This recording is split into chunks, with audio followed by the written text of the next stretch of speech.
Hello dear friends, आप सभी का वेलकम है तनु क्लासेस आर्टको में। आज के स्टूडियो में हम लोग हिस्ट्री यानी कि इतिहास का टॉप लघु और दीर्घ प्रश्नों को लेके आए हैं जो कि आपको हर हाल में याद करना है। जी हाँ, जैसे कि आप सबको पता है कुछ ही दिनों के अंदर आप लोगों की परीक्षा शुरू होने वाली है। ऐसे में आपको चाहिए कुछ ऐसा प्रश्न करना जो कि आपके एग्जाम में हर हाल पूछे जाए। इसलिए आज की स्टूडियो में हम लोग कुछ वैसे ही गिने चुने प्रश्न को लेके आए हैं जो आपके एग्जाम में बार बार पूछा गया है। ठीक है, इसके लिए आपको वीडियो को लास्ट तक देखना होगा, तभी समझ में आएगा कि ये क्वेश्चन आपके लिए कितना इंपॉर्टेंट है। और मैं आप लोगों से फिर से रिक्वेस्ट करता हूं आपको वीडियो को लास्ट तक देखना है, क्योंकि इस तरह के प्रश्न जो है आपके एग्जाम में कई बार पूछे जा चुके हैं और हो सकता है इस बार भी आपको हूबहू सेम टू सेम इस तरह का प्रश्न जो है आपको एग्जाम में पूछ दे। ठीक है, तो प्लस आप वीडियो को ध्यान से देखिए, मेरी बातों को सिर्फ ध्यान से सुनिए। आपका जो सब्जेक्टिव का जो डर है, यानी कि आप लोग जो बोल रहे थे कि सर लघु और दीर्घ प्रश्नों को भी करवाइए, ऑब्जेक्टिव तो हम लोग का कंप्लीट है, तो जो आपका लघु और दीर्घ प्रश्न है वो आपका जो है कंप्लीट हो जाएगा। ठीक है, तो शुरू करते हैं। ये आपका इतिहास के वैसे प्रश्न है जो कि हर स्टूडेंट को, हर विद्यार्थी को याद होनी चाहिए। पहला प्रश्न आपके समक्ष में, सिंधु सभ्यता की खोज पर संक्षिप्त टिप्पणी लिखें। यानी कि आपको यहां पर पूछा जा रहा है कि सिंधु सभ्यता की जो खोज हुई है उस पर आपको एक शॉर्ट नोट लिखना है, यानी कि संक्षिप्त में इसके बारे में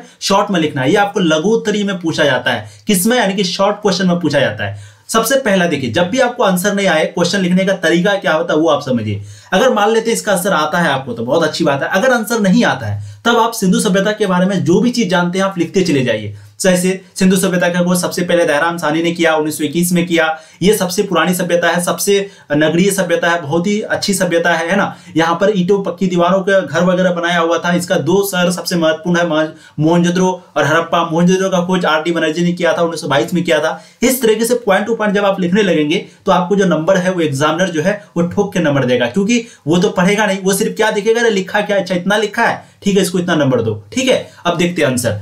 सिंधु सभ्यता की खोज पर संक्षिप्त टिप्पणी लिखें। हड़प्पा के खंडहरों का दीर्घकाल तक उपेक्षा के बाद राय बहादुर साहनी ने 1921 में हड़प्पा में उत्खनन कार्य कराया और जो कि 1925 तक चलता रहा। यानी कि 1921 में दयाराम साहनी ने जो है इस काम को शुरू किया, हड़प्पा जगह पर खोदना शुरू किया और ये काम चला 1925 तक। इसके बाद 1926 से लेकर के 1930 तक मधुस्वरूप वात्स्य के निर्देशन में उत्खनन कार्य हुआ। मोहनजोदड़ो में 1922-23 में रखलदास बनर्जी के निर्देशन में उत्खनन कार्य हुआ और फिर इधर मोहनजोदड़ो में जो है रखलदास बनर्जी यानी कि आर डी बनर्जी के अनुसार उसी के निर्देश पर 1922 में जो है मोहनजोदड़ो का भी खोदना जो है शुरू हुआ। इसके बाद सर जॉन मार्शल मैके एवं हीलर के निर्देशन में उत्खनन कराया गया। तो ये तीन आदमी का नाम, सबसे पहला राय बहादुर, इसका पूरा नाम दयाराम साहनी आपको सिर्फ याद रखना है, दूसरा है रखलदास बनर्जी और तीसरा है मैके एवं हीलर और जॉन मार्शल। इन लोगों ने जो है इनका काम को शुरू किया था और हड़प्पा सभ्यता के बारे में पता लगाने में इन लोगों की बहुत बड़ी भूमिका थी। तो आपको सिंधु सभ्यता की खोज पर इसी प्रकार का टिप्पणी लिख दीजिएगा या फिर जो हम शुरुआत में आपको बताए वही लिख दीजिएगा। ठीक है, अगला प्रश्न देखिएगा जो कि बहुत ही महत्वपूर्ण प्रश्न है। हड़प्पा सभ्यता के विस्तार पर प्रकाश डालें। यानी कि हड़प्पा सभ्यता कहां से कहां तक फैली हुई थी आपको इस बात को बताना है। और इस प्रकार के प्रश्न जो है आपको अक्सर बार पूछा गया है, आपको अच्छे से स्क्रीनशॉट ले लेना है। जो पीडीएफ ले चुके हैं पहले उनको ये पीडीएफ जो है मिल गया होगा व्हाट्सएप में, आप जाके चेक कर लीजिएगा। ठीक है, चलिए हड़प्पा सभ्यता के विकास विस्तार पर प्रकाश डालें। हड़प्पा सभ्यता का जो क्षेत्रफल है वो कितना है, तो 12,99,660 वर्ग किलोमीटर था। पूछा भी जा सकता है ऑब्जेक्टिव क्वेश्चन में, बताइए हड़प्पा सभ्यता का क्षेत्रफल कितना था, तब आपको लगाना है 12,99,660 वर्ग किलोमीटर। हड़प्पा सभ्यता विश्व की सबसे पुरानी सभ्यता थी, सबसे प्राचीनतम सभ्यता है। ठीक, यहाँ के उत्तर मैदावाद कश्मीर, दक्षिण में यानी कि उत्तर में क्या है मैदायमाबाद कश्मीर और दक्षिण में है मांदा महाराष्ट्र और पश्चिम में है सुतकानडोकोर और पूरब में है आलमगीरपुर बंगाल स्थित है ना। तो पूरब में आलमगीरपुर है और पश्चिम में आपका है सुतकान केडोर जिसको बोलते हैं बलूचिस्तान, है ना। बलूचिस्तान आप लोग को याद होगा, आप लोग बलूचिस्तान भी लिख सकते हैं। और दक्षिण में है महानंदा यानी कि महाराष्ट्र, है ना। और मैदायमाल यानी कि कश्मीर है उसका उत्तर में। तो आपको कश्मीर या आसान वाला जो शब्द है उसी को लिख देना है, आपको नंबर 100% मिल जाएगा। क्षेत्रफल आपको लिख देना इतना है। और एक पॉइंट आप लिख सकते हैं कि हड़प्पा सभ्यता का जो आकार है वो त्रिभुजाकार है। ठीक है, क्वेश्चन चाहे कुछ पूछे आप अपना भी लाइन वहां पर लगा सकते हैं, कोई दिक्कत नहीं है, नंबर 100% आपको मिलेगा। अगला प्रश्न देखिएगा, क्वेश्चन नंबर 3, हड़प्पा सभ्यता के पतन के कारण को लिखे। ये आपका लघु उत्तरीय प्रश्न। अगर आपको शॉर्ट में पूछे, जैसे 2 नंबर वाला जो आपको क्वेश्चन पूछता है जिसको हम लोग शॉर्ट क्वेश्चन बोलते हैं, लघु उत्तरीय प्रश्न बोलते हैं, तो वहां पर आपको बस इसी तरह लिखना है, बस 2-3, बस इतना ही। और दीर्घ अगर पूछेगा तो ये पॉइंट लिखने के बाद आपको फिर आगे भी लिखना पड़ेगा, 2-4 लाइन इसके आगे भी। ठीक है, चलिए तो देखिए हड़प्पा सभ्यता के पतन के कारण, हड़प्पा सभ्यता के पतन के निम्नलिखित कारण है। सबसे पहला बाढ़, दूसरा है विदेशी आक्रमण, यानी कि आर्य लोगों के द्वारा आक्रमण किया गया था, ठीक है। तीसरा है भूसंकलन। चौथा है महामारी, उस वक्त में बीमारी वगैरह आई थी, जंगलों में आग वगैरह लग गई थी। और पांचवा है भूकंप। तो ये सभी जो है क्या है, ये सभी हड़प्पा सभ्यता के पतन के, यानी कि जो हड़प्पा सभ्यता खत्म हो गया, तो ये सभी कारण है। तो आपको एक एक कारण याद होनी चाहिए। अगर आपको दीर्घ में ये प्रश्न पूछ दिया जाता है तब दीर्घ में क्या कीजिएगा, लिख दीजिएगा पॉइंट में बार। अब बोलिएगा क्या, आगे में आप लाइन लिखना शुरू कीजिएगा कि हड़प्पा के जो लोग हैं, हड़प्पा सभ्यता एक बहुत ही विकसित सभ्यता थी, लेकिन वहां पर अचानक बाढ़ आने के कारण हड़प्पा सभ्यता जो है वो बाढ़ में बह गई। इस तरीके से पॉइंट को लिख सकते हैं। विदेशी आक्रमण लिख सकते हैं कि हड़प्पा सभ्यता बहुत ही ज्यादा तरक्की किया हुआ सभ्यता था, वहां के लोग वहां पर जो है सोना वगैरह बहुत ज्यादा थे, लेकिन विदेशी द्वारा, आर्य लोगों के द्वारा आक्रमण किया गया और उन लोगों से सब कुछ छीन लिया गया और सभी को मार दिया गया। ये हो गया विदेशी आक्रमण। यानी कि अपने शब्दों में आप जो है एक एक लाइन को लिख सकते हैं। तो अगर आपको दीर्घ में पूछा जाए, लॉन्ग में पूछा जाए, तो आपको एक एक पॉइंट को आगे बढ़ाना है, और अगर आपको शॉर्ट में पूछे तो बस इतना ही लिखना जितना यहाँ पर लिखा हुआ है। ठीक है, समझ में आ रहा है आप लोग को। कॉपी लिखने का एक तरीका होता है। देखिए अक्सर आप टॉपर, मैं बार बार इस बात को बोल के मैं भी थक गया हूं। देखिए टॉपर का जो है ना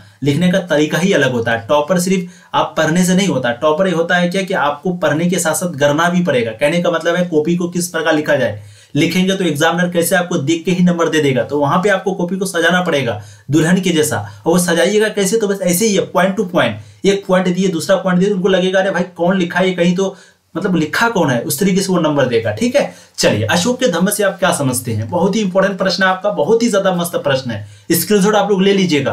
बाकी जो पीडीएफ ले लिए हैं उनको लेने की जरूरत नहीं है, जो नहीं लिए प्लीज आप लोगों से हम्बल रिक्वेस्ट है, स्क्रीनशॉट लीजिए। ठीक है, देखिए अशोक ने अपनी प्रजा के नैतिक उत्थान के लिए कुछ सिद्धांत बनाए। इन सिद्धांतों को अशोक का धम्म कहा गया। नहीं कि वो अपना प्रजा के लिए, जो लोग अशोक को मानते थे उन लोगों के लिए कुछ ऐसा सिद्धांत बनाया है ना, या फिर कहिए तो सभी धर्मों के जैसा वो उसने भी एक धर्म बनाया, लेकिन ये धर्म ऐसा धर्म था जो कि सभी धर्मों से जो भी अच्छी बातें थी उनको ली गई थी और इस धर्म में जोड़ा गया था। इसी को कहा गया अशोक का धम्म।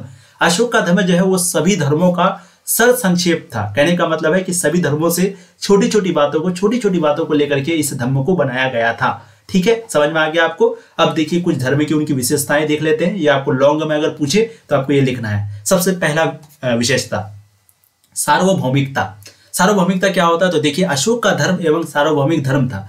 अशोक का जो धर्म है वो क्या था, एक सार्वभौमिक धर्म था, क्योंकि इसमें सभी अच्छे गुणों का समावेश था। मैंने क्या कहा कि सभी धर्मों से जो भी अच्छी बातें हैं, जो भी अच्छी गुण है, उनको यहाँ पर लिया गया था। तो अशोक का जो धर्म है वो एक सार्वभौमिक धर्म था, क्योंकि इसमें सभी अच्छे गुणों का समावेश था जो सभी धर्मों में समान रूप से देखने को मिलता है। ठीक है, अहिंसा दूसरा चीज था धर्म का, यानी कि अशोक का धर्म में दूसरा विशेषता था अहिंसा का। अहिंसा का मतलब खून खराबा ना होना, है ना। तो अहिंसा जो है वो अशोक के धर्म की एक प्रमुख विशेषता थी, यानी कि बहुत ही बड़ी विशेषता थी अहिंसा, है ना।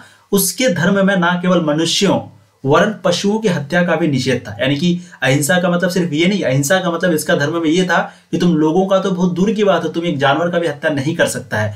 ये जो है अशोक का धर्म में लिखा हुआ था, दूसरा पॉइंट। तीसरा पॉइंट है सहिष्णुता। सहिष्णुता क्या होता है, तो देखिए सहिष्णुता जो है वो अशोक के धर्म की दूसरी प्रमुख विशेषता थी। वो सभी धर्मों का आदर करता था। कहने का मतलब है सहिष्णु रखो दूसरे के प्रति, यानी कि कोई दूसरा धर्म है तो उससे आपको जलना नहीं, उससे आपको प्यार करना, उससे आपको अच्छे से बात करना। ठीक है, आजकल आप अक्सर देखते होंगे हिंदू मुस्लिम के बीच और दूसरे से जाति के बीच अक्सर विवाद होता है। क्यों होता है, क्योंकि हम लोग ना उनके बारे में जानना चाहते हैं ना उनसे कभी बात करते हैं। आप जब उनसे बात करेंगे, उनके बारे में जानेंगे, तो फिर आपको लगेगा कि नहीं अपने जगह ये भी सही है, हम भी अपने जगह सही है। तो सहिष्णुता है, दूसरा का धर्म है भाई, सबका धर्म अच्छा होता है, ऐसे करके बोल करके काम खत्म, जिसको जो जाना है जाए, है कि नहीं। लेकिन अगर आप जबरदस्ती किसी को प्रेशर देंगे और कुछ करेंगे तो नहीं होने वाला, और आपके बारे में वो बुरा सोचेगा। तो यही है सहिष्णुता जो कि अशोक का धर्म में था। ठीक, चौथा है नैतिकता। अशोक के धर्म की सबसे बड़ी विशेषता उसमें नैतिकता का पाया जाना था, और ये सबसे बड़ी उनकी विशेषता थी। तो ये हो गया अशोक का धर्म से आप क्या समझते हैं, तो हम लोग यही सब चीज समझते हैं। ठीक है, अब देखते हैं अगला, हड़प्पा सभ्यता को मात्र प्रधान सभ्यता क्यों कहा जाता है। आपको ये पूछा भी जाता है कि हड़प्पा सभ्यता किस प्रकार का सभ्यता है, तो वहां आप लोग को लिखना होता है मात्र सतात्मक, है ना। और वैदिक सभ्यता किस प्रकार का सभ्यता है, तो वैदिक सभ्यता जो है वो है पितृसत्तात्मक। ठीक है, पितृसत्तात्मक याद रखिएगा। ये सारा पॉइंट ऑब्जेक्टिव में भी आपको पूछा जाता है, बाकी सब्जेक्टिव में तो आपको याद रखना ही है। ठीक है, हड़प्पा सभ्यता के बारे में कई क्वेश्चन पूछे जाते हैं, बहुत ज्यादा, कम से कम 10-15 नंबर क्वेश्चन जो है इस चैप्टर से पूछ दिया जाता है। 10-15 नंबर सब कुछ मिला के, लघु दीर्घ ऑब्जेक्टिव वगैरह मिला करके, इसलिए इस चैप्टर को आपको अच्छे से पढ़ लेना है। ठीक है, देखिए हड़प्पा सभ्यता को मात्र प्रधान सभ्यता क्यों कहते हैं, देखते हैं। यह बिल्कुल सत्य है कि हड़प्पा सभ्यता जो है वो मात्र प्रधान सभ्यता है, क्योंकि यहाँ के लोग धरती को उर्वरता की देवी मानकर उसकी पूजा करते थे। उर्वरता की देवी का मतलब, क्योंकि धरती हमें उन लोगों के अनुसार, यानी कि ये जो मतलब कि हड़प्पा सभ्यता है वासी ये मानते थे कि धरती हम लोगों को अनाज देता है, हम लोगों को सब कुछ देता है, तो ये जो है धरती का पूजा करते थे, यानी कि देवी मानकर उनका पूजा करते थे, क्योंकि वो खाने के लिए अनाज देता था, सब कुछ देता था। ठीक है, यहाँ घर की मुखिया पिता ना होकर माता होती थी और उसकी पूजा करते थे। और यहाँ पर यानी कि हड़प्पा सभ्यता में घर की जो मुखिया है वो उनका पिता नहीं होता था। जैसे हमारे यहाँ क्या होता है, पिता होता है मुखिया, घर का मुखिया किसको कहा जाता, पिता को कहा जाता है, लेकिन वहां पर वैसा नहीं, वहां पर माता को घर की मुखिया कहा जाता था। स्त्रियां उच्च शिक्षा ग्रहण कर सकती थी। इस प्रकार हम कह सकते हैं कि हड़प्पा सभ्यता मातृ प्रधान सभ्यता थी। मात्र आपका इस तरह लिखा हुआ, ठीक है। तो इस प्रकार यानी कि स्त्रियों को जो है शिक्षा ग्रहण करने की बहुत ही ज्यादा आजादी थी, वो बहुत, और उस आजादी खाली होने से नहीं होता, वो लोग वहां पर पढ़ते भी थे, स्त्रियां आगे भी थी उस वक्त में, इसीलिए जो है उन लोगों का सम्मान भी ज्यादा था और इसलिए इस सभ्यता को मातृ प्रधान सभ्यता कहा जाता था। ठीक है, तो ये आपका हड़प्पा सभ्यता को मातृ प्रधान सभ्यता क्यों कहा जाता था, इसका जवाब आपको मिल गया। अब अगला प्रश्न देखिएगा, क्वेश्चन नंबर 6, हड़प्पा सभ्यता के लिपि पर प्रकाश डालें। उससे पहले स्क्रीनशॉट आप लोग ले लीजिए फटाफट, बाकी जो पीडीएफ नहीं लिए हैं वो इस नंबर पे कांटेक्ट करके 7667532320, ठीक है, 7667532320 इस नंबर पे कांटेक्ट करके आप पीडीएफ ले सकते हैं। बहुत ही कम प्राइस में आपको ये सारा पीडीएफ मिल रहा होगा, आप जरूर एक बार कांटेक्ट कर लीजिएगा, व्हाट्सएप में टीम से बात कर लीजिएगा। ठीक है, चलिए हड़प्पा सभ्यता की लिपि पर प्रकाश डालें, आंसर को देखते हैं। देखिए, हड़प्पा सभ्यता की लिपि भाव चित्रात्मक लिपि थी। आज तक कोई भी इतिहासकार इस लिपि को नहीं पढ़ पाया है ना। हड़प्पा सभ्यता की लिपि एक ऐसा लिपि है जिसको आज तक अभी तक कोई नहीं पढ़ पाया, अभी भी। यह लिपि की खास बात यह थी कि पहली लाइन दाएं से बाएं और बाकी लाइन बाएं से दाएं की ओर लिखी जाती थी। कहने का मतलब समझे, यानी कि ये लिपि ना, मतलब जैसे हम लोग हिंदी को लिखते हैं तो बायां तरफ से लिखते हैं, इंग्लिश को बायां, उर्दू को दाहिना तरफ से लिखते हैं, संस्कृत को बायां से लिखते हैं, लेकिन ये जो लिपि थी वो दायां बायां दोनों तरफ था, इसलिए और भी लोग समझ नहीं पाते हैं, इससे कंफ्यूज हो जाते हैं। और इसीलिए जो है आज तक हड़प्पा सभ्यता के बारे में हम लोग को पूर्ण और सही जानकारी नहीं है। अभी भी हम लोग बहुत सारा चीज अनुमान लगाए हुए हैं, बहुत सारा चीज पता है लेकिन बहुत सारा चीज हम लोग अनुमान लगाए हुए हैं अभी भी। ठीक है, अगला प्रश्न देखिएगा, क्वेश्चन नंबर 7, मोहनजोदड़ो से आप क्या समझते हैं। अब देखिए, अगर ये प्रश्न पूछ दिया कि मोहनजोदड़ो से आप क्या समझते हैं, वहां क्या आप क्वेश्चन को छोड़ दीजिएगा। अरे ये सब क्वेश्चन को तो छोड़ना ही नहीं है, ये सब क्वेश्चन मतलब समझिए कि लड्डू है, लड्डू नंबर आप लोग को यूं देगा, यूं। ठीक है, और इस वीडियो को जो भी लाइक नहीं किया अभी तक, एक बार लाइक कर दीजिए। आप लोग बहुत कंजूसी करते हैं, आप लोगों के लिए इतना सब्जेक्टिव करते हैं, इतना मतलब कि क्या कहता है, सब्जेक्टिव क्वेश्चन वगैरह टाइप करके आप लोगों के लिए लाते हैं, लेकिन आप लोग लाइक नहीं करते हैं। एक बार वीडियो को भी शेयर कर दीजिए। आपके जो भी दोस्त अभी भी वंचित है इस चैनल से, उनको बता दीजिए कि देखिए एक चैनल है तनु क्लासेस .com, उनसे पढ़ो। आप लोग शेयर करेंगे ज्यादा, अगर वीडियो में व्यू वगैरह आएगा तो हम लोग भी कोशिश करेंगे आप लोग को ज्यादा पढ़ाने के लिए, है कि नहीं। चलिए, अब मोहनजोदड़ो से आप क्या समझते हैं, तो अगर इस क्वेश्चन आ जाए तो अगर आपको आंसर नहीं आता तो सबसे पहला पॉइंट लिखना है कि देखिए मोहनजोदड़ो का मतलब होता है मृतकों का टीला। इसका खोज किया था दयाराम RD रखलदास बनर्जी ने 1922 में इसका खोज किया था। यह हड़प्पा सभ्यता का सबसे बड़ा शहर है, ये सबसे विकसित शहर है, यहाँ पर विशाल स्नानघर का अवशेष मिलता है। इस तरीके से पॉइंट टू पॉइंट लिख दीजिए, है कि नहीं। अब देख लीजिए आंसर, मोहनजोदड़ो का अर्थ होता है मृतकों का टीला। ठीक, इसको सिंध का बाग भी कहा जाता है, याद है आप लोग को, हम पढ़ाए थे। मोहनजोदड़ो को ही कहा जाता है सिंध का बाग, मृतकों का टीला भी कहा जाता है, सिंध का बाग भी कहा जाता है। यहाँ की भूमि जो है वो बहुत ही ज्यादा उपजाऊ थी, बहुत ही ज्यादा। ठीक है, हड़प्पा की जुड़वा राजधानी के नाम से भी पुकारा जाता है। आपको पूछा भी जाएगा हड़प्पा सभ्यता की जुड़वा राजधानी, तब आपको मोहनजोदड़ो और हड़प्पा का नाम लेना होगा। मोहनजोदड़ो जो है वो हड़प्पा सभ्यता का सबसे बड़ा नगर है। हड़प्पा और मोहनजोदड़ो के बीच की दूरी कितनी है, 483 किलोमीटर, ये भी हम आपको बताए हैं, याद रखिएगा। ठीक, हड़प्पा और मोहनजोदड़ो के बीच की दूरी 483 किलोमीटर है, हम आपको ये बताए हैं। अगला प्रश्न देखिएगा, क्वेश्चन नंबर 8, संघ सूची, राज्य सूची तथा समवर्ती सूची का संक्षिप्त वर्णन करें। ये क्वेश्चन इंपॉर्टेंट है, ध्यान से आप लोग सुनिएगा। ये इस तरह के प्रश्न आपको पूछे जाते हैं। देखिए, एक है संघ सूची, एक है राज्य सूची, एक है समवर्ती सूची। इनके बारे में आपको शॉर्ट में बताना है। देखते हैं, देखिए, केंद्र तथा राज्यों के बीच शक्तियों के विभाजन के लिए 3 सूचियां बनाई गई है। यानी कि एक केंद्र सरकार होता है केंद्र में, और एक राज्य सरकार होता है, जैसे कि बिहार का सरकार, यूपी का सरकार, राजस्थान का सरकार, झारखंड सरकार, ये हो गया राज्य सरकार। और केंद्र सरकार जैसे कि नरेंद्र मोदी, अभी हो गया केंद्र सरकार। ठीक है, तो केंद्र तथा राज्यों के मध्य इन दोनों के बीच शक्तियों का बंटवारा के लिए कि तुम इस राज्य में, अब बिहार में तुम कितना पावर दिखा सकते हो, या फिर केंद्र सरकार यहाँ पर कितना पावर दे सकता है, इसी के लिए, इसी के बंटवारे के लिए, इसी को शक्तियों का प्रयोग करने के लिए टोटल 3 सूचियां बनाया गया है। 3 सूची। ठीक है, एक है संघ सूची, जिसको हम लोग केंद्रीय सूची भी बोलते हैं, याद रखिएगा। संघ सूची या केंद्र सूची एक ही चीज होता है। ठीक है, उसके बाद दूसरा है राज्य सूची और तीसरा है समवर्ती सूची। ठीक, अब ये संघ सूची आप लोग सुने होंगे, संघ शासित प्रदेश, केंद्र शासित प्रदेश, वहां भी प्रयोग किया जाता है। ठीक है, तो संघ सूची या केंद्रीय सूची या राज्य सूची और समवर्ती सूची, ये 3 प्रकार के होते हैं। संघ सूची में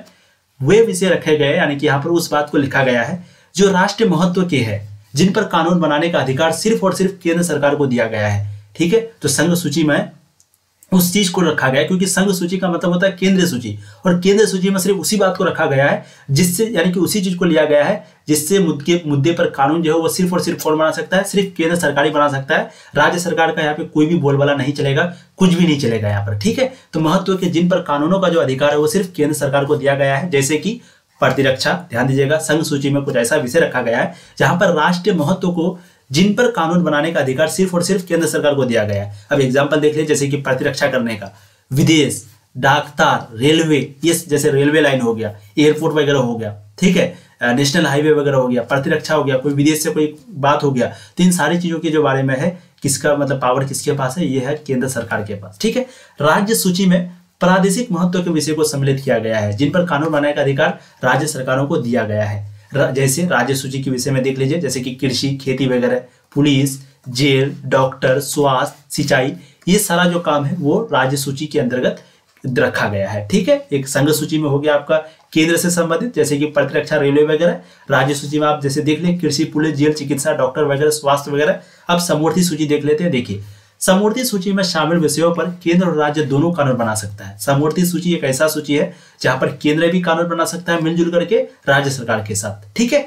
इस सूची में जैसे कि बिजली हो गया, देखेंगे कभी कभी बिहार सरकार के द्वारा या फिर केंद्र सरकार और दोनों मिल करके ये 30% पैसा देता है, वो 70% देता है, मिलजुल कर काम करता है। शादी वगैरह, कानून, मूल्य निर्धारण, शिक्षा वगैरह, जैसे अभी एक CTET का एग्जाम हो रहा है सेंट्रल बोर्ड वाला टीचर बहाली के लिए, तो वन जंगल वगैरह, तो ये सभी काम जो है समवर्ती सूची। तो आपको समझ में आ गया होगा, संघ मतलब यानी कि जो केंद्र सरकार के पास है, राज्य सूची मतलब जो राज्य के पास है, समवर्ती मतलब जो दोनों के पास है, दोनों मिलजुल करके कर सकता है काम, ठीक है, या फिर दोनों कर सकता है, ठीक है। अब अगला प्रश्न देखिएगा, बहुत ही महत्वपूर्ण ये भी है आपका, किन आधारों पर संविधान की आलोचना की जा सकती है।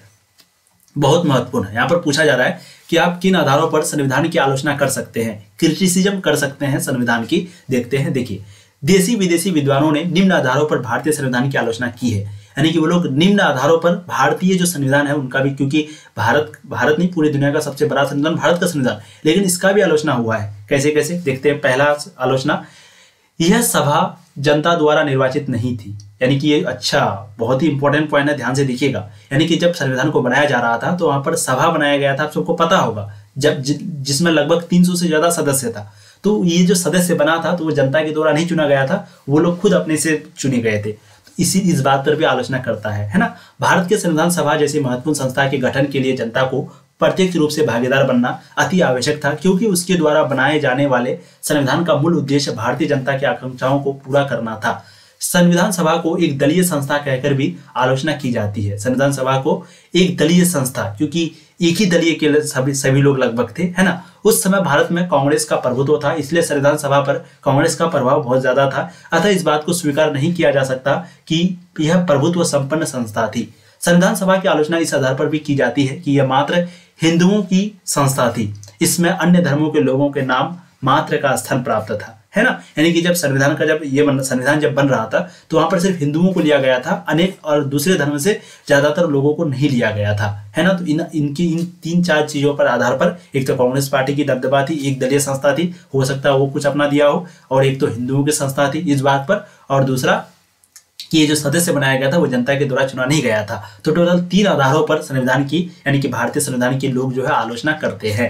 समझ में आ गया। आलोचना का मतलब एक प्रकार का बुराई समझ लीजिए, या क्रिटिसिज्म। जैसे हम जो है प्रधानमंत्री को लेकर के क्रिटिसिज्म करेंगे कि वो जो है जॉब नहीं दिया जितना वादा किया, बेरोजगारी बहुत ज्यादा बढ़ रही है, तो ये हो गया क्रिटिसिज्म हो गया, ये बुराई नहीं हुआ।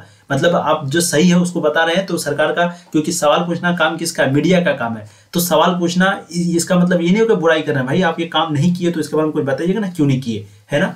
चलिए अब देखते हैं संविधान सभा का गठन कैसे हुआ। बहुत ही इंपॉर्टेंट प्रश्न है इसका भी बहुत ज्यादा इंपॉर्टेंट है, इसको ध्यान से आप लोग देखिएगा, ठीक है। देखते हैं, देखिए कैबिनेट मिशन की सिफारिश पर भारत के संविधान के निर्माण के लिए संविधान सभा का गठन किया गया। किसकी सिफारिश पर? कैबिनेट मिशन की सिफारिश पर भारत का संविधान बनाने के लिए, संविधान निर्माण के लिए संविधान सभा का गठन किया गया, ठीक है। कैबिनेट मिशन योजना में निश्चित किया गया था कि संविधान के निर्माण हेतु परोक्ष निर्वाचन के आधार पर, जिसमें कुल 389 सदस्य हो।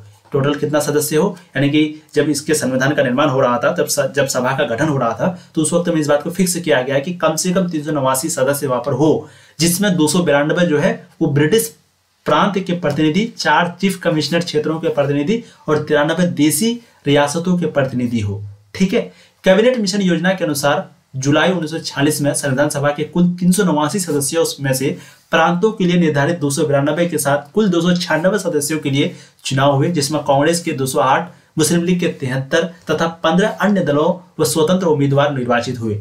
मुस्लिम लीग अपने निर्बल स्थिति को देखते हुए संविधान सभा का बहिष्कार किया, है ना, क्योंकि मुस्लिम लीग का बहुत कम था, मात्र 73, तो इसको लेकर के जो है उन लोगों ने इस संविधान सभा का क्या कर दिया, बहिष्कार कर दिया, यानी कि बायकॉट कर दिया। बायकॉट आप लोग जानते हैं लेकिन बहिष्कार नहीं जानते हैं क्या। तो संविधान सभा का गठन कैसे हुआ वो आपको समझ में आ गया।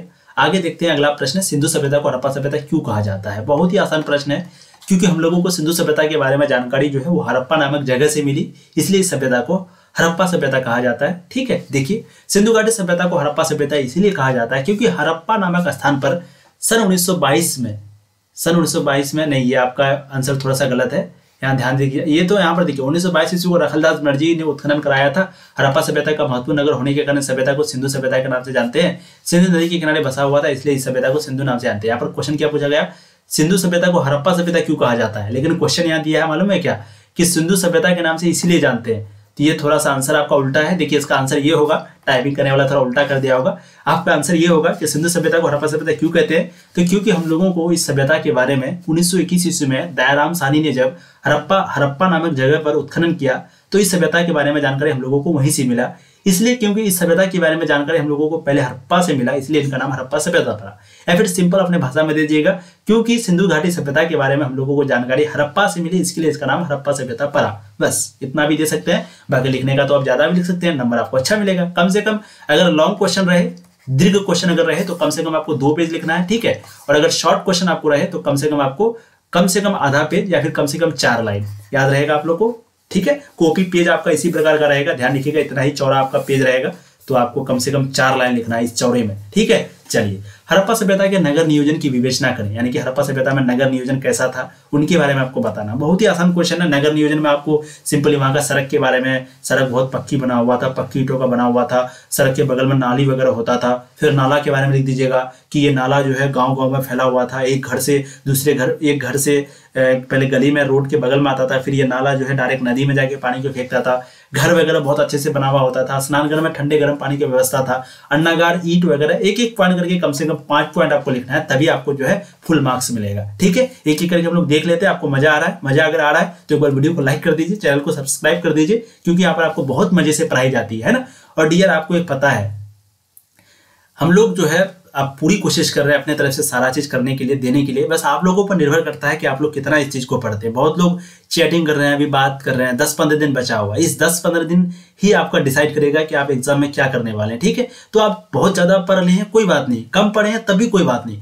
जो बहुत ज्यादा पढ़ लिए हैं तो वो तो बहुत बड़का गलती करें बात करके। अगर आप बहुत ज्यादा पढ़ लिए हैं तो अभी भी पढ़िए, तभी आपका नंबर आएगा। और जो बिल्कुल नहीं पढ़े हैं तो प्लीज छोटी सी रिक्वेस्ट है, कुछ ना कुछ जरूर पढ़ लीजिए, ताकि ये क्वेश्चन आपको कहीं ना कहीं काम देगा, कुछ ना कुछ आप लिखिएगा जरूर, ठीक है कि नहीं। इसलिए ध्यान से पढ़िए, अच्छे से पढ़िए। आपके भरोसे आपके पूरे परिवार बैठे हुए हैं, आप पर उम्मीद लगाए हुए, उसका उम्मीद को नहीं तोड़ना है ना। चलिए हड़प्पा सभ्यता के नगर नियोजन की विवेचना करें। हड़प्पा सभ्यता के नगर होने के निम्नलिखित कारण थे, जिसको निम्न रूप से यहाँ पर बताया गया है। सबसे पहला है सड़क। हड़प्पा सभ्यता का सड़क जो है वो पक्की ईंटों का बना हुआ था, ठीक है। सड़क के दोनों किनारे चबूतरे बने हुए थे, जिस पर बैठकर लोग आराम किया करते थे। बिल्कुल आज जैसे है ना, आजकल जैसे शहर का रास्ता सब बिल्कुल वैसे ही लिख देना आपको, ठीक है। सड़क के दोनों ओर नाला बना हुआ था। सड़क एक दूसरे को समकोण पर काटती थी, ठीक है। बड़े सड़क से कई छोटे छोटे सड़कों का भी निर्माण किया गया था, ठीक है। तो जैसे आप सड़क के बारे में लिखे, वैसे ही आप नाला के बारे में भी लिख दीजिए कि बड़े नाले से छोटे छोटे नालों को किया गया था, ये भी समकोण पर काटता था, है ना। देखिए नाला, हड़प्पा सभ्यता के नगर होने का सबसे प्रमुख कारण वहां का नाला था, यानी कि नगर होने का कारण उनको पता चला कि वहां पर नाला है भाई। अब नाला तो गांव में होता नहीं है, ज्यादातर शहर में ही होता है उस वक्त का बात, जब हम लोग बात करेंगे तो, है ना। सड़क के दोनों किनारे नाले बने हुए थे, जिसके कारण शहर का पानी नाले के द्वारा बाहर निकल जाता था। वहां के नाले को देखकर यह कहा जा सकता है कि हड़प्पा सभ्यता एक नगरीय सभ्यता था, ठीक। तीसरा है भवन। हड़प्पा सभ्यता का भवन पक्की ईंटों के द्वारा बनाया गया था। वहां की भवन बहुत ही, ये आपका वहां लिखा हुआ है, ठीक है, 1 सेकेंड, टाइपिंग करने वाला सब थोड़ा मिस्टेक कर देता है। वहां की भवन बहुत ही सुंदर और आकर्षक थी। इस प्रकार वहां के भवन को देखकर कहा जा सकता है कि हड़प्पा सभ्यता एक नगरीय सभ्यता थी। एक क्या थी? नगरीय सभ्यता थी, ठीक है। अब चौथा है स्नानघर। मोहनजोदड़ो से एक स्नानघर मिला है जो बहुत बड़ा है, और स्नानघर कहाँ मिला है? मोहनजोदड़ो से मिला है, ध्यान रखिएगा, ठीक है। विशाल स्नानघर कहाँ मिला है? मोहनजोदड़ो से। स्नानघर जो है वो मोहनजोदड़ो से मिला है। स्नानगार में एक साथ कई आदमी स्नान कर सकता था, यानी कि वहां पर जो है कई आदमी एक साथ नहा सकता था, स्नान कर सकता था। यह जो स्नानघर है वो भी पक्की ईंटों का बनाया हुआ था। हड़प्पा सभ्यता का नगर नियोजन होने का प्रमुख कारण वहां का स्नानघर था, यानी कि हड़प्पा सभ्यता नगरीय सभ्यता है, तो ये किससे पता चलता है कि भाई वहां पर भी स्नानघर है। आजकल तो अभी तक गांव शहर में भी बहुत लोग स्नानघर नहीं बनाते, ट्यूबवेल के पास जाके नहाते बहुत सारे लोग, है ना, लेकिन स्नानघर था, समझ रहे हैं। और भी एक साथ कई लोगों के लिए, एक लोगों के लिए नहीं बनता है, तो इसका मतलब हुआ कि हड़प्पा सभ्यता नगरीय सभ्यता थी, ठीक है। पांचवा है अन्नागार। हड़प्पा सभ्यता के नगर होने का प्रमुख कारण है वहां का अन्नागार था, है ना। हड़प्पा के कई नगर से अन्ना नगर मिला है, इसमें वहां के लोग अनाज रखते थे। इस प्रकार हम कह सकते हैं कि हड़प्पा सभ्यता का नगर होने का प्रमुख कारण वहां का अन्ना मांग था। कहने का मतलब है अन्नागार मतलब वही जो अनाज वगैरह रखता है ना, तो अनाज वगैरह एक जगह, जैसे आज गोलघर जो है वो अनाज रखने का जगह है, तो वैसे ही अनाज वगैरह एक जगह रखा जाता था गोदाम में, उसी को अन्नागार बोला जाता है। और हड़प्पा में ये चीज था। इससे भी पता चलता है कि ये क्या थी, एक नगरीय सभ्यता थी, ठीक है। एक है ईंट के बारे में, जरूरी नहीं है आप 5 पॉइंट भी लिखेंगे तो आपको नंबर मिल जाएगा, फुल नंबर मिलेगा, कोई दिक्कत नहीं है, लेकिन एक एक्स्ट्रा बता दिए ताकि अगर वो याद न रहे तो आप इसके बारे में लिख दीजिएगा। ईंट हड़प्पा सभ्यता का नगर होने का एक प्रमुख कारण वहां से जो ईंट हम लोगों को मिला है, ईंट जो था हड़प्पा सभ्यता से बड़ी संख्या में मिला है, ठीक है। कहा जाता है कि अगर पूरी पाकिस्तान का घर पक्की ईंटों से बना दिया जाए फिर भी वहां का जो एक मतलब कि एक ये बच जाएगा, ईंटों का आकार बहुत बड़ा था।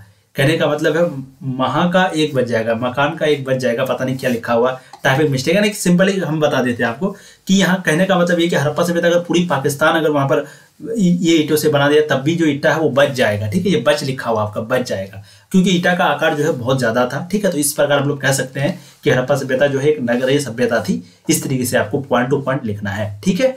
अगला देखिएगा, हड़प्पा सभ्यता के पतन के कौन कौन से कारण थे, ये भी आपका दीर्घ उत्तरी में पूछा जाता है। ध्यान से देखिएगा, वीडियो थोड़ा सा बड़ी हो रही है बट आप लोगों के लिए क्वेश्चन जरूरी है, तो अभी वीडियो आपको बड़ा नहीं देखना है, ठीक है। हड़प्पा सभ्यता के सामाजिक आर्थिक जीवन की विवेचना करें, इससे पहले ये देख लेते हैं हड़प्पा सभ्यता के पतन के क्या क्या कारण थे। ये क्वेश्चन आपको कई बार पूछा भी गया है और बहुत ही इंपॉर्टेंट है, मुझे लगता है आप लोग को आता भी होगा। अगर आता है तो बहुत अच्छी बात है, अगर नहीं आता है तो प्लीज ध्यान से देख लीजिए। देखिए, हड़प्पा सभ्यता के पतन के निम्नलिखित कारण थे जो निम्न है, ठीक है। स्क्रीनशॉट लेते हुए चलेंगे। सबसे पहला है बाढ़, हमने आपको ऊपर में बताया। तो कई इतिहासकारों का मानना है कि हड़प्पा सभ्यता का पतन जो है वो बाढ़ आने के कारण हुआ है।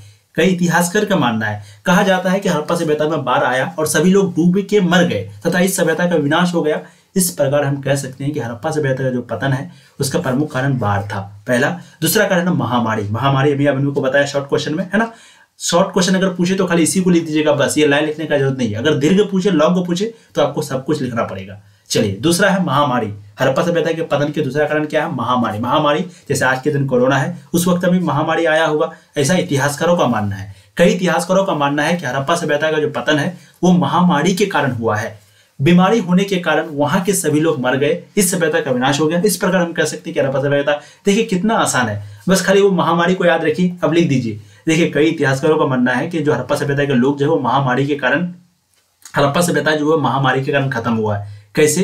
तो क्योंकि वहां के लोग बीमार हो गए और सभी लोग मर गए, इसलिए विनाश हो गया, पूरा हड़प्पा सभ्यता खत्म हो गया। और बस यही प्रमुख कारण था, महामारी रहा होगा, क्योंकि इतिहासकार का मानना है ना, हम लोग देखे ही थोड़ी है, ठीक है। तीसरा कारण है भूकंप तथा भूस्खलन।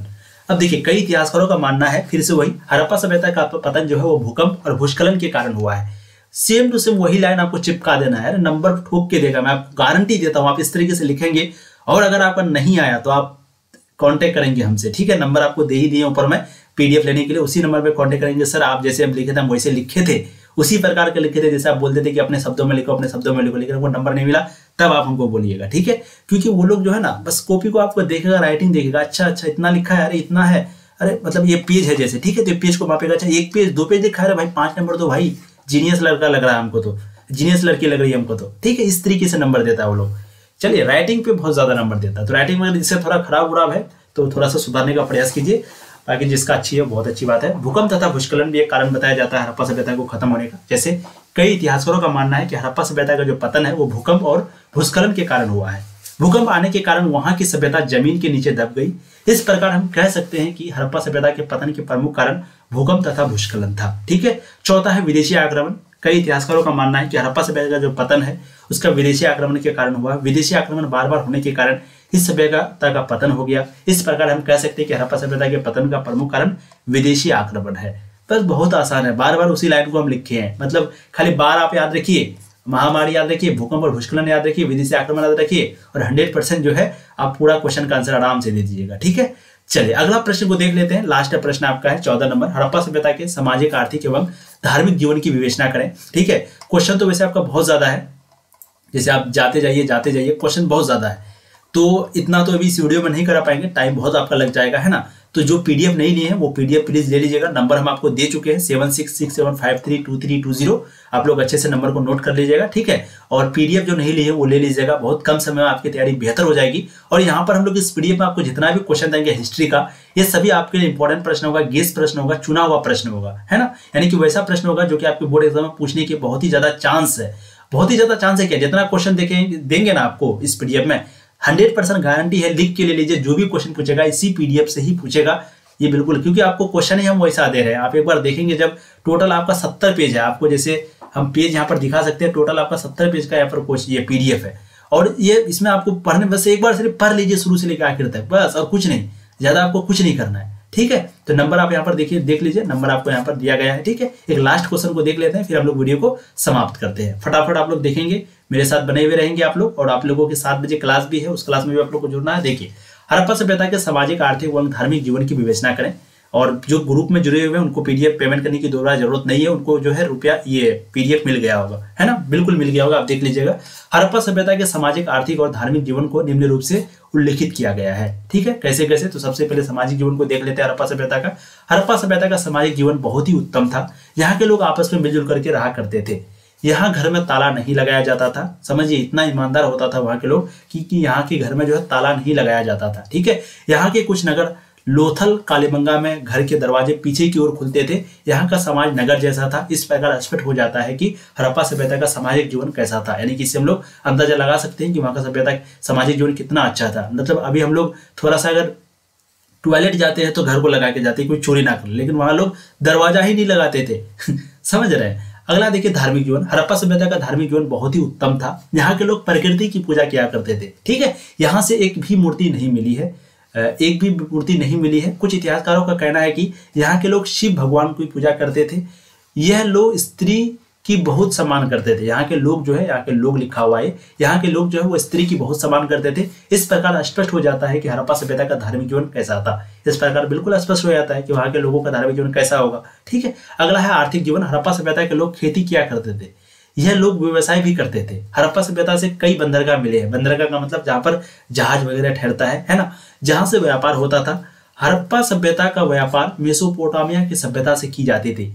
हड़प्पा सभ्यता का व्यापारिक नगर लोथल और कालीबंगा था। ध्यान रखिएगा, आपको पूछा जा सकता है कि हड़प्पा सभ्यता का व्यापारिक नगर कौन सा था, तो लोथल और कालीबंगा। ठीक है, और हड़प्पा का व्यापार मेसोपोटामिया से चलता था, चीन से नहीं। ठीक है, बहुत लोग पूछता है ना एक प्रश्न कि हड़प्पा सभ्यता का संस्कृति किसके अनुसार नहीं मानी जाती है, चीन के अनुसार। बोलता है किसके साथ व्यापार नहीं चलता था, तो आंसर में दे देता मेसोपोटामिया। नहीं, मेसोपोटामिया के साथ हड़प्पा सभ्यता का जो ये है बिजनेस है वो चलता था, लेकिन चीन के साथ नहीं चलता था। याद रहेगा। चलिए, इस प्रकार हम कह सकते हैं कि वहां के लोगों का जो आय का प्रमुख स्रोत है वो कृषि और व्यापार ही था, यानी कि इसी से उन लोगों का इनकम होता था। यही है उन लोगों का आर्थिक जीवन।